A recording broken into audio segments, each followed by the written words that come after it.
Hello fellow Misfortunates and welcome to the Rank 1 Lucian guide. So there is this challenger Lucian player on the EU West server who fought their way to Rank 1 on the Lucian leaderboards with a 75% win rate. Gaining more than 600 LP in just over 50 games is a truly impressive result, and there is a lot we can learn from this player, but we first have to address the elephant in the room. As some of you have pointed out in the comment section of other videos, ridiculous win rates like these can only mean one thing: smurfing. But what is the conclusion we have to draw here? Is this player not really as good as their profile looks? Should smurfing be considered cheating in this case? Even fraudulent maybe? The answer is a definitive no. Smurfing in fact was a really big problem for Riot during earlier seasons, but precisely because it was a problem, Riot got really good at detecting it. And since a lot of high elo players end up creating smurf accounts, it takes only 2 or 3 games on your smurf before Riot starts placing you into lobbies which exclusively consist of other smurf players. And ultimately ending up in challenger with any account is definitely not a trivial task, so it is safe to say that this Lucian player is one of the best smurfs on the planet and one of the best solo queue players, period. Actually, this Lucian player is none other than Viper himself, who is currently playing AD carry for the Chinese team Edward Gaming. So let's see, what is he doing differently compared to the rest of us? What is his secret of success? The most straightforward things we can copy from him are, of course, his rune page and his item build. He plays Lucian with a common setup of Press the Attack, Presence of Mind, Legend Bloodline and Coup de Grace with Magical Footwear and Biscuit Delivery secondary. His shards are attack speed, adaptive force and typically armor, but if you play against a mage bot laner, you should pick the magic resist shard instead. For a marksman, Lucian is an extremely ability-centered champion. You typically see Conqueror on AD carries like that, but due to Lucian's passive double shot, Press the Attack is infinitely better on him. You trigger this keystone very easily and naturally with your standard all-in combo, and it perfectly complements your burst-heavy trading patterns. Being spell-reliant also means you are always happy to pick up Presence of Mind, because not winning a fight only because you ran out of mana would be quite frustrating. Your playstyle also means you won't need all that much attack speed, so you are free to pick Legend Bloodline in the next slot and thereby forego lifesteal in your item build in favor of more damage. Coup de Grace is the vanilla choice, so to speak, but against health stacking hyper tanks such as Sion, Cho'Gath or Zac, the rune Cutdown is the better option. Presence of Mind only really helps in skirmishes and teamfights, so you need the extra mana support from Biscuit Delivery to help you during the lane phase, ensuring that you always have the resources to make use of Lucian's early pressure. Magical Footwear is simply a strong AD carry rune in general, because marksmen get most of their power from their items. Getting boots for free means you effectively get your next completed item 300 gold earlier, which is therefore very powerful on Lucian. While this rune page is quite easy to understand and at the same time extremely effective, Viper's itemization is a lot more situational. Except for his 2 core items, which are pretty much always Gale Force and Essence Reaver. Both of these items are super strong power spikes for Lucian, as they perfectly complement the champion's playstyle. Gale Force helps you to mitigate your below average attack range with its extra dash, which also adds even more burst damage to your already powerful all-in combo. Note that Gale Force's active is also usable during Lucian's ultimate, making it notably easier for you to connect all your shots. Upon completing Essence Reaver, managing your mana will no longer be of any concern. But more importantly, its Sheen passive triggers flawlessly during Lucian's combos, because you typically auto-attack after every spell cast anyway to get maximum value from your passive. No additional thinking required, just a ton of free damage. At this point in your item build, however, you have to be able to adapt to your individual game if you truly want to itemize like Viper. It already starts with a choice of your boots. Your default pick here are Lucidity boots, because more ability haste is naturally always strong on ability-based champions. However, they are by no means mandatory, and Viper will instead buy plated steel caps if opposing assassins like Rengar or Kha'Zix are pressuring him, or even against bruisers such as Graves or Aurelia should they be too fed. For the items you purchase after your core build, a rule of thumb is that you should always be looking for strong sources of both ability haste and attack damage. Especially against tankier champions who need to gap close onto you, Cyrilda's Grudge is a viable choice, because not only do you now penetrate their armor, but the slow is another tool for you with which you can kite them around. The slow is even more valuable on Lucian than on most other champions because he has exactly 0 crowd control in his kit, and because it perfectly combos with your ultimate. The other ability haste items are more situational but great at what they do. More of Momoshes counters AP assassins and burst mages, and Kempunk Chainsword is your preferred source of healing reduction. If all you need is more damage, however, leaning more heavily towards crit is perfectly viable. Your ultimate does scale with crit, and you are still a marksman after all. For your skill order, you go for the standard Q-max into E-max with one early point in W. Okay, now that we got all of the basics out of the way, let's take a deep dive into one of Viper's solo queue games and see exactly what he does to play Lucian to his full potential. While Lucian can definitely work with any support, we do in fact see the infamous Lucian-Nami combo in this game. Not only is Nami one of the strongest early game supports anyway, and Lucian one of the strongest early game AD carries, but due to Lucian's passive giving him extra on hit damage whenever he gets enchanted, the two of them together are almost unbeatable. However, the enemy AD carry is an early game powerhouse as well, and the combination of Misfortune and Amumu is also highly synergistic. Therefore, this is definitely not a free lane by any means. The enemy bot lane has a highly potent all-in combo, but Lucian and Nami will always win short bursty trades at this stage. If they don't overextend, they will be able to keep lane priority with minimal risk of getting ganked. And the more HP you can take away from your lane opponents, the more leeway you have, because even if you get ganked, the enemy will be unable to commit to the fight safely. Anyway, in this game, blue team's bot laners smartly used their lane priority to collapse on the enemy jungler as they tried to contest the first scuttle crab.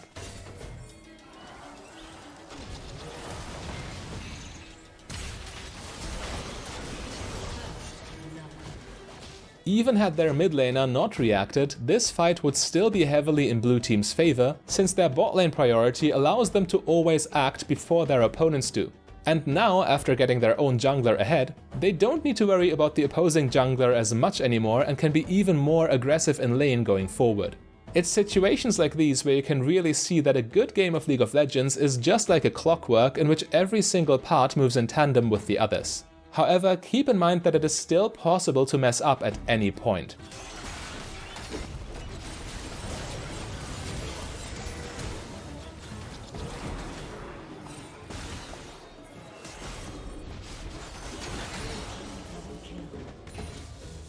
Here you can clearly see what happens when you fail to respect the enormous all-in potential of the Misfortune Amumu lane.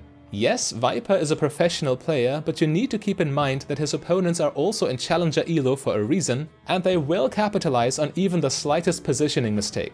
Walking in front of your wave where your minions can no longer protect you from skill shots is not where you want to be against an Amumu support. But the most important thing that you have to do in a situation like this is simply to not tilt.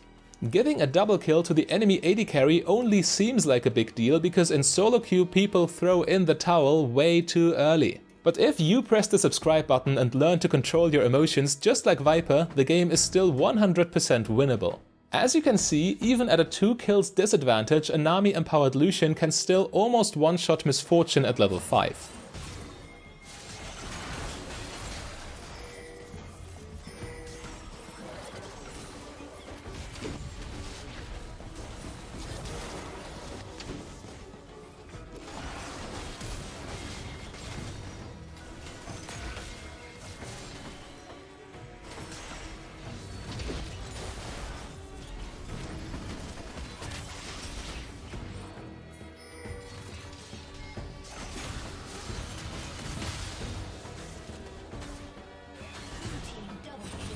That prior damage on Misfortune was actually crucial for the fight that followed, because once more she was unable to fully commit right away. Evidently, even a 2 kills disadvantage doesn't matter when you stay focused and play your cards right. And this message goes out to everyone who spam pings their teammates whenever they make a mistake and die. How about you start playing the actual game instead of just being toxic? Nothing feels better than a good comeback, and behaving like a decent human being won't hurt you either. Okay, I'm probably preaching to the choir here, because judging from your comments and the messages on my Discord server, you guys are simply the most wholesome League players in the world, so let's get back to Lucian. The following situation looks very much like the mistake Lucian made earlier. The key difference here though is that both Singed and Nami are nearby, and nothing beats numbers advantage.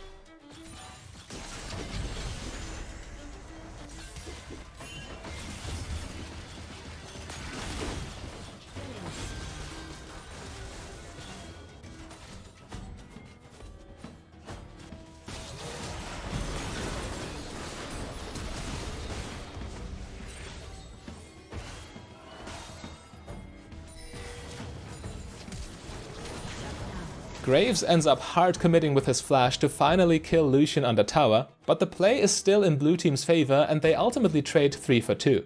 Not even a tower will be able to save the enemy when you simply outnumber them in a coordinated attack. But when that same tower finally falls, you should treat laning phase as being officially over and look for ways to impact the rest of the map. Your best way of doing this is to spend most of your time near mid lane because you can reach every area from there with relative ease.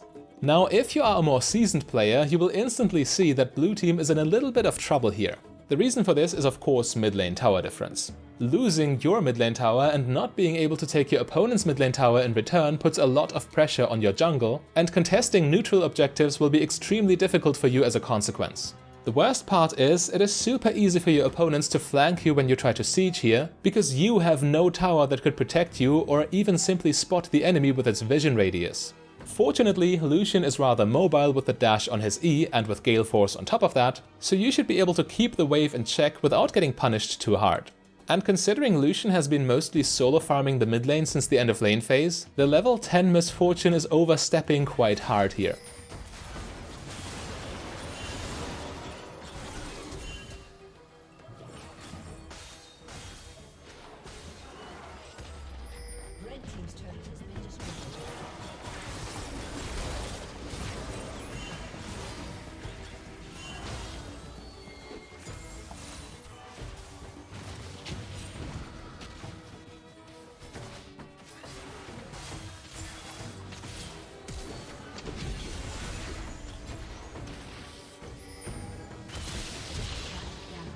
Cannon ultimately gets him, get it, ultimately, but the sheer amount of damage you do at this stage of the game is just unreal. Also an excellent cleanse bait. Criminally underrated summoner spell on AD carries, and in matchups like this one it can work wonders. It allows you to be way more aggressive than the enemy expects, enabling you to safely go for plays that would be impossible with heal or exhaust. And especially on Lucian, you have to be proactive in the mid game, because in the late game the opposing AD carry commonly outscales you. However, all it takes is one good opening and you can completely decimate your opponents with your all-in combo.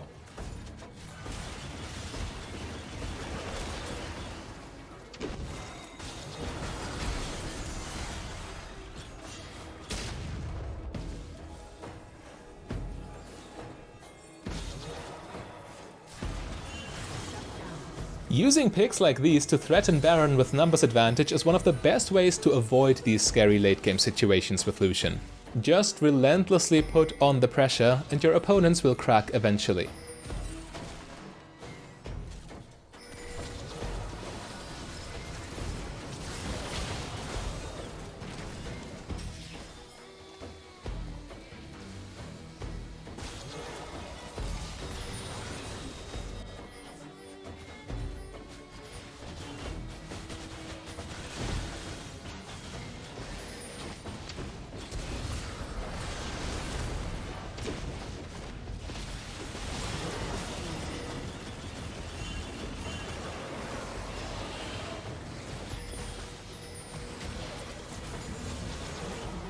Moving towards Baron 3 vs 5 was obviously a big mistake by Red Team.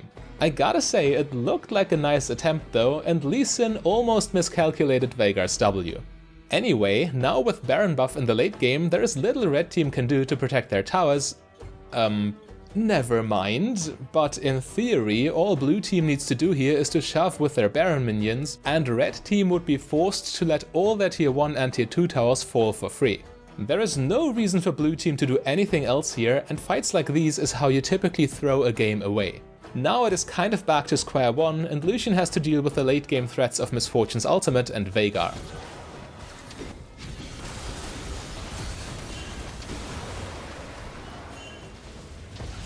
I just wanted to show this sequence to you because I think it looked super cool. What a slippery champion. In any case, it is literally anybody's game at this point, and the most frustrating fact is that Blue Team already could have had it in the bag. All it takes though is one positioning mistake from Cannon and one macro mistake from his teammates, who are all randomly collapsing on bot lane. Blue Team gets huge momentum in mid lane as a consequence, and the domino effect starts.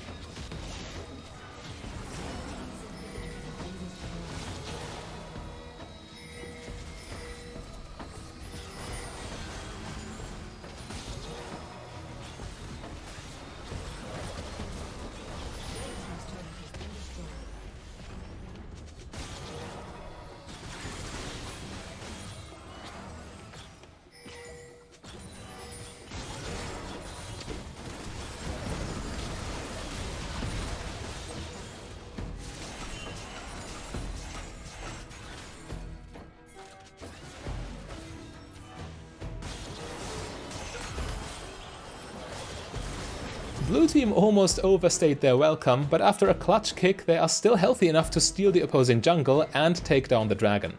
But now this just turns into a bloodbath.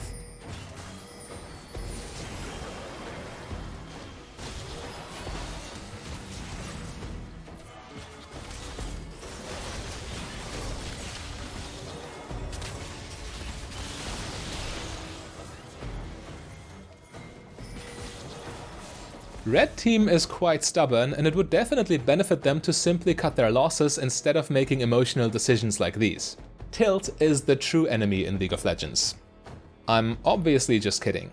Lucian is the true enemy.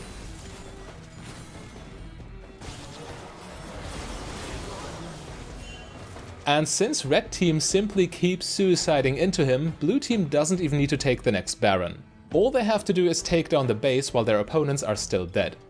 But what do you do when Lucian gets picked or banned by your enemies? Well, it's easy. You just play Misfortune instead. If you want to learn about the rank 1 Misfortune strategy, then click the link on your screen right there.